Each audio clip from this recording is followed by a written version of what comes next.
Okay, sorry my battery died. I'm in the car charging now. It's a front camera, so it's not going to be 4K, but 1080p, pretty good. Right. So I'll talk about the big Tokenfi scandal. So it gets sniped up. They're spamming the blocks. The sniper's Terminator 887 makes $3 or $4 million, whatever he's still holding. Maybe he makes $5 or $6 million off like $40,000 entry price. Come on, $40,000 to $6 million, $5 million. Are you over 100x, 120x, 25x? Are you kidding me? How do you make that much money? You got to be good. You got to risk. You got to know what you're doing. You can't screw up. You plan, prepare. That's it. $5 million in the bank. That's DeFi. These DeFi on-chain whales. Special shout out to Manamoon for blowing it, for not writing his own contract bot and spamming enough. Oh, these dog farts, chicken farts, dog food farts are awful. So, the launch, they changed the max limit to 1%. The snipe spammers get in and they cook. They cook so freaking hard. So they're spamming each block maybe 100 times. So they're paid $1. It doesn't cost that much. $1 per block every 3 seconds. $20 a minute. But because Floki team announced the launch at 3 p.m. UTC, they can start spamming 10 minutes before, 15 minutes before, or whatever. So they're only paying $20 a minute. They're only down like $300, but they're trying to make $1 million. So $300 is nothing. It's less than 0.03%. So finally they launched. They actually launched at 8:15. I think 8:15:23 was the block time on BSC. I didn't look at Ethereum, similar time probably, but I just wanted to focus on BSC because I'm not an on-chain guy. I don't have to focus more, but like the spammers were obviously spamming BSC more because gas was only 12 cents for failed transaction as compared to $2 or $3 on Ethereum. So obviously you spam BSC. So anyway, they get the gas transaction. They match the gas price that the Floki team launched, whatever the average gas price was, and boom, boom, boom, they're in right after the Floki team changes the price in the previous block, or the same block. They would change the price because liquidity was added. They could have just went max gas, I think. So it was a gas wars. So sorry, you spam with max gas too. So I'm sorry, you might be paying $50 per transaction, $1,500 a minute. So it might cost you $10,000, $20,000, $30,000 in gas fees. I got to look at the spams on BSC because they're changing that flag. So as soon as that flag changes, you want your transaction to come through. So I didn't see an actual transaction for changing it, so I don't know how they changed the contract. So I have to look about. So I think they paid a crazy fee, like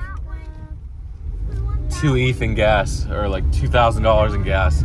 I have to look at how much they paid in gas to hit that.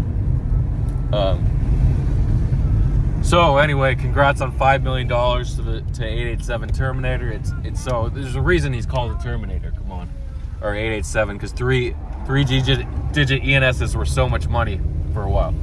So he hits. I don't know if I can finish talking about it. So at the same time, so they changed the max buy to 1%. So they didn't add liquidity. Normally they add liquidity and you want to fill in the same block as the liquidity ad. But this is completely different. I think I make a left here. So now we'll look at what happened. An hour before at the launch, actually at 2:11 p.m. UTC, so about 7:11 Pacific time, 10:11 a.m. This is Friday, Eastern time, 6:11 p.m. European time. At night, like 12 midnight, 11 in Australia and Asia, like 9 or 10 or 11.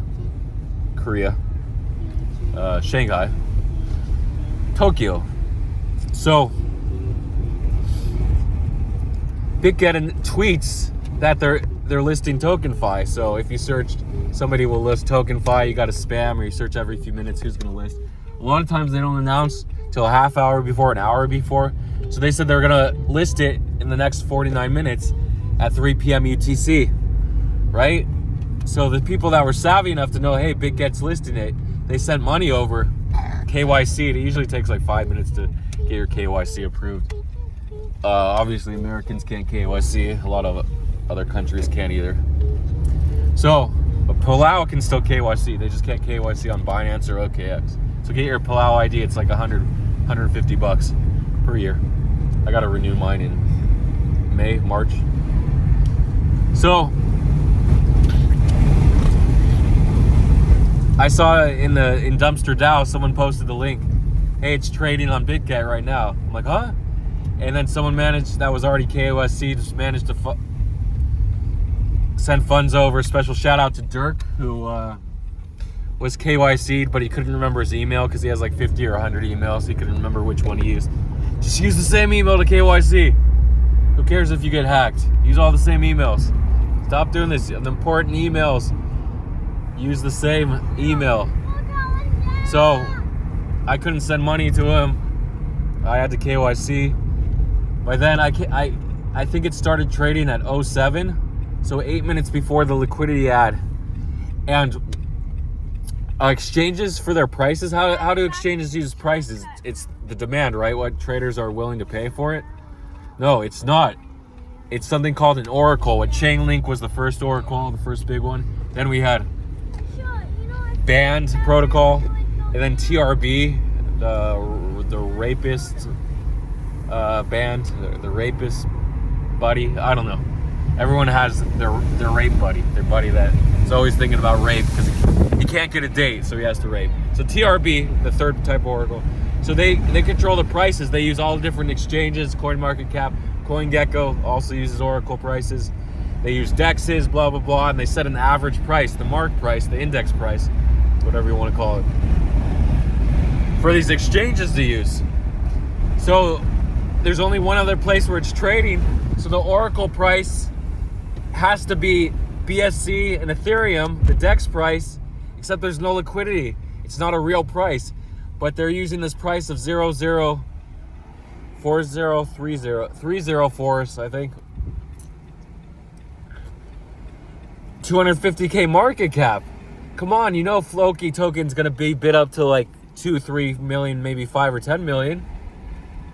So people are bidding, people